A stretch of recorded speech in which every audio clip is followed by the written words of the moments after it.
Hoje nós vamos falar sobre uma decisão do STF que entendeu que o IOF, o Imposto sobre Operações Financeiras, também está abrangido pela imunidade tributária prevista no artigo 150, inciso 6, a linha C da Constituição Federal. Para quem não me conhece, meu nome é Michelle, eu sou advogada e mestre em Direito pela PUC-SP, e aqui no canal a gente analisa os precedentes judiciais. Porque não basta a gente saber o que diz a lei escrita, a gente precisa saber como ela está sendo interpretada pelos nossos tribunais para garantir segurança jurídica, igualdade e legalidade.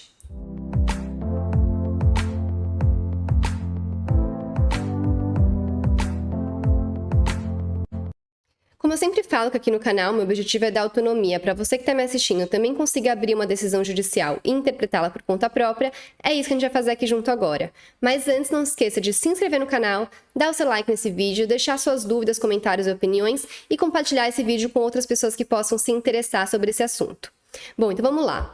Essa decisão ela tem origem num recurso extraordinário interposto contra a Acórdão do Tribunal Regional Federal da Terceira Região, que, invocando precedentes do STF, assentou estar o Imposto sobre Operações Financeiras, o IOF, sob o alcance da imunidade prevista no artigo 150, inciso 6, a linha C da Constituição Federal. Só para explicar então o caso concreto, a Fazenda entrou com esse recurso porque foi entendido pelo Tribunal Regional Federal que o Sindicato dos Trabalhadores não precisaria recolher esse imposto, esse IOF. E a Fazenda está alegando que não, que ele tem que sim recolher, nesse caso concreto, porque esse imposto não está abrangido por essa imunidade. A gente vai ver agora exatamente o que diz esse artigo da Constituição Federal que trata dessa imunidade e como que esse artigo deve ser interpretado de acordo com o entendimento adotado pela ministra Rosa Weber. Então, a ministra vai começar dizendo que referida imunidade afasta a incidência de impostos sobre o patrimônio, a renda e os serviços dos partidos políticos, das suas fundações, das entidades sindicais dos trabalhadores, das instituições de educação e de assistência social, sempre que não tenham fins lucrativos e atendam os requisitos legitimamente fixados pelo legislador. E ela vai transcrever o artigo 150, inciso 6, a linha C da Constituição, que diz: sem prejuízo de outras garantias asseguradas ao contribuinte, é vedado à União, aos Estados, ao Distrito Federal e aos municípios instituir impostos sobre patrimônio, renda ou serviços dos partidos políticos, inclusive suas fundações, entidades sindicais de trabalhadores, instituições de educação e de assistência social, sem fins lucrativos, atendidos os requisitos da lei, conforme a ministra já tinha colocado. E ela vai dizer sobre a relevância dessa previsão constitucional. Ela fala, ela é tão relevante, essa previsão, que a referida imunidade constitui cláusula pétrea. O que é cláusula pétrea? Sequer o constituinte derivado pode alterá-la ou excepcioná-la, como esta corte reconheceu já em um julgamento anterior. Tá, mas então quer dizer que essas pessoas previstas nesse artigo da Constituição Federal não precisam pagar nenhum imposto nunca? Não é bem assim. A gente vai ver o que o parágrafo 4º desse mesmo artigo 150 da Constituição Federal prevê. Vamos lá. Aqui no voto a ministra coloca: quanto ao alcance, a imunidade em foco engloba todos os impostos, mas é limitada ao patrimônio, à renda e aos serviços vinculados às finalidades essenciais dos entes favorecidos, nos termos do parágrafo 4º do artigo 150 da CF, e aí ela vai transcrever. Então, aqui que está essa limitação. Não quer dizer que é todo o imposto, quer dizer que é o imposto sempre que ele estiver, sempre que esse patrimônio, essa renda, esse serviço estiver vinculado à finalidade essencial do ente favorecido em específico. No caso concreto, é de um sindicato de trabalhadores. Porque o que diz esse parágrafo 4º? As vedações expressas no inciso 6, as linhas B e C, compreendem somente o patrimônio, a renda e os serviços relacionados com as finalidades essenciais das entidades nelas mencionadas. Em vista dessa restrição, a União sustenta estar o IOF fora do alcance da imunidade, pois oneraria as operações financeiras e não o patrimônio, a renda ou os serviços dos sujeitos passivos. E aí, para verificar se a alegação da Fazenda, da União, está correta, a ministra vai começar a falar justamente qual que então é a finalidade desse artigo e deixar um pouco mais claro para a gente que está interpretando o acórdão agora. Ela vai dizer: a imunidade do artigo 150, inciso 6, a linha C da Carta Política, tem uma finalidade geral, de proteger direitos individuais dos cidadãos frente ao poder lesivo da tributação e distintas finalidades específicas, cada uma delas relacionada à área de atuação da entidade imune. A imunidade dos partidos políticos destina-se a garantir o regime democrático e o livre exercício dos direitos políticos, que seriam severamente abalados caso as agremiações partidárias tivessem de arcar com o pesado ônus tributário que impera no Brasil. Já a imunidade das suas fundações, consagrada originalmente pela Carta de 1988, objetiva tutelar a realização do seu escopo precípuo de difundir a ideologia partidária e promover o exercício da cidadania.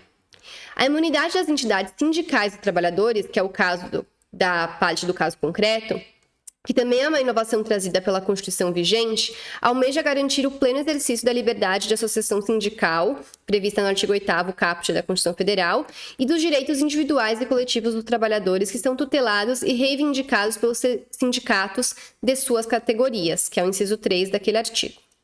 Por sua vez, a imunidade das instituições de educação e de assistência social, sem fins lucrativos, protege direitos sociais de suma relevância, como os direitos à educação, à saúde, ao livre desenvolvimento da personalidade e à assistência social.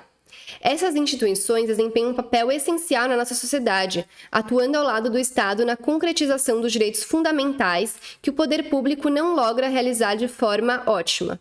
Suprem deficiências da atuação estatal, contribuindo assim para alcançar objetivos fundamentais da República Federativa do Brasil, como a construção de uma sociedade livre, justa e solidária, a erradicação da pobreza e da marginalização e a redução das desigualdades sociais.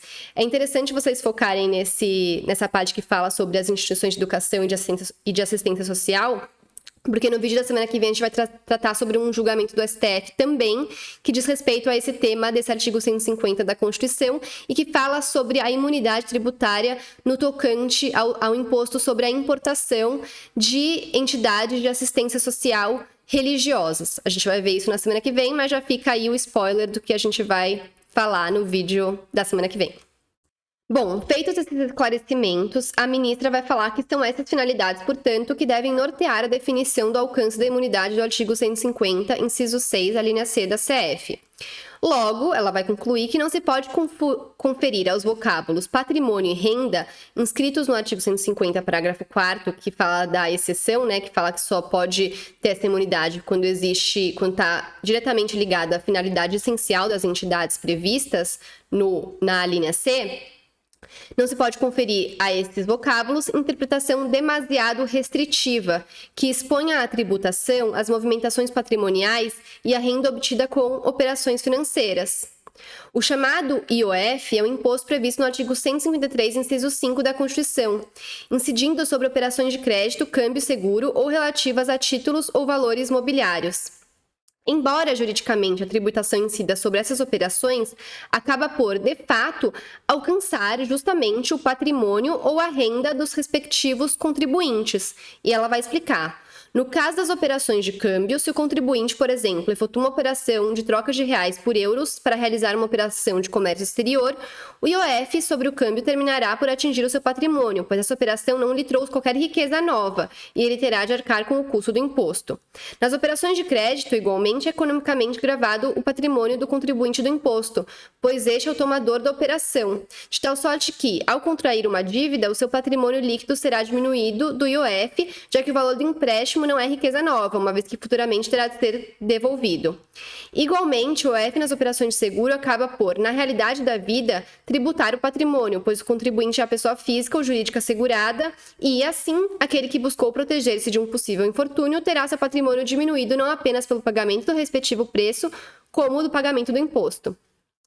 Finalmente, o IOF incide sobre operações relativas a títulos ou valores mobiliários, termina no plano fático, tributando os rendimentos obtidos com esses investimentos. É justamente esse o caso. O Sindicato dos Trabalhadores, ele aplicou um valor recebido e o Estado estava querendo cobrar o imposto IOF sobre o rendimento sobre essa aplicação. Logo, quanto ao caso concreto, resta apenas verificar se as operações tributadas estão efetivamente vinculadas às finalidades essenciais do autor. Ou seja, tudo vai se resumir a isso, a verificar se esse tributo, se essa operação está vinculada ou não à finalidade essencial, no caso do Sindicato dos Trabalhadores. Então, ela vai falar: as operações de que trata este feito constituem aplicações de curto prazo, como eu falei que era, efetuadas no Banco do Brasil pelo sindicato autor para proteger o seu patrimônio frente ao efeito corrosivo da inflação, num período de rápida e acentuadíssima desvalorização da moeda, 1990. É indubitável a vinculação das operações tributadas às finalidades essenciais do ente imune, pois, inexistentes as aplicações, os recursos financeiros da entidade virtualmente desapareceriam em pouquíssimo tempo. Então, a conclusão a que ela chega é que esse investimento realizado pelo sindicato visa proteger o patrimônio para que esse patrimônio não perca valor, para que ele não diminua, porque uma inflação altíssima faz com que a moeda perca o seu valor. Então, vai estar justamente ligada à atividade, à finalidade essencial do sindicato, pois busca proteger justamente o patrimônio por meio do qual ele opera. E ela vai dizer mais, ela vai dizer que essa vinculação ela não precisa ser comprovada. Então, não é cada vez que uma das entidades previstas lá na linha C do artigo 150, inciso 6 da CF, que vai ser discutida se existe uma imunidade tributária ou não, que essa entidade vai ter que demonstrar que aquela operação está diretamente ligada à sua finalidade essencial. Ela vai dizer que, na verdade, essa vinculação ela é presumida, pois as entidades arroladas no artigo 150, inciso 6 da linha C da CF, estão impedidas de distribuir qualquer parcela do seu patrimônio ou de suas rendas sob pena de suspensão ou cancelamento do direito à imunidade. Ou seja, a vinculação é presumida. Para afastar essa vinculação, cabe à União comprovar esse desvio de finalidade, e não ao contrário, a entidade comprovar que aquela operação está gerando patrimônio justamente para a sua finalidade essencial, porque isso é meio que óbvio, é presumido. Ela vai citar um julgamento super interessante que gerou a súmula vinculante número 52, que reconheceu a imunidade até mesmo de imóveis alugados a terceiros, sempre que o valor dos aluguéis seja aplicado nas atividades essenciais da entidade imune. Então, o que diz a súmula vinculante 52? Ainda quando alugado a terceiros, permanece imune ao IPTU o imóvel pertencente a qualquer das entidades referidas pelo artigo 150, inciso 6, a linha C da CF, não aguento mais falar esse é o nome desse artigo, desde que o valor dos aluguéis seja aplicado nas atividades para as quais essas entidades foram constituídas.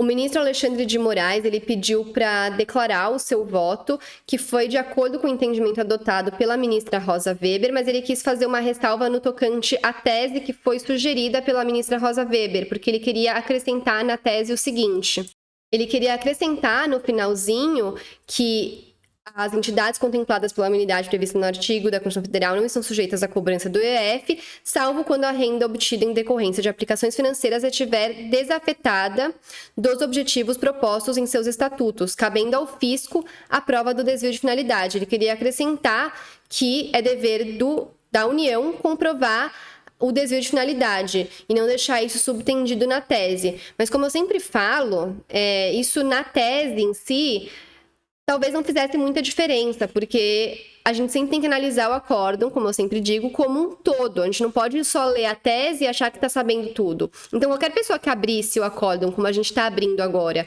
e lesse, ia constatar que o entendimento adotado foi que o IOF está abrangido pela imunidade, mas que, se comprovado o desvio de finalidade, a sua imunidade vai ser afastada.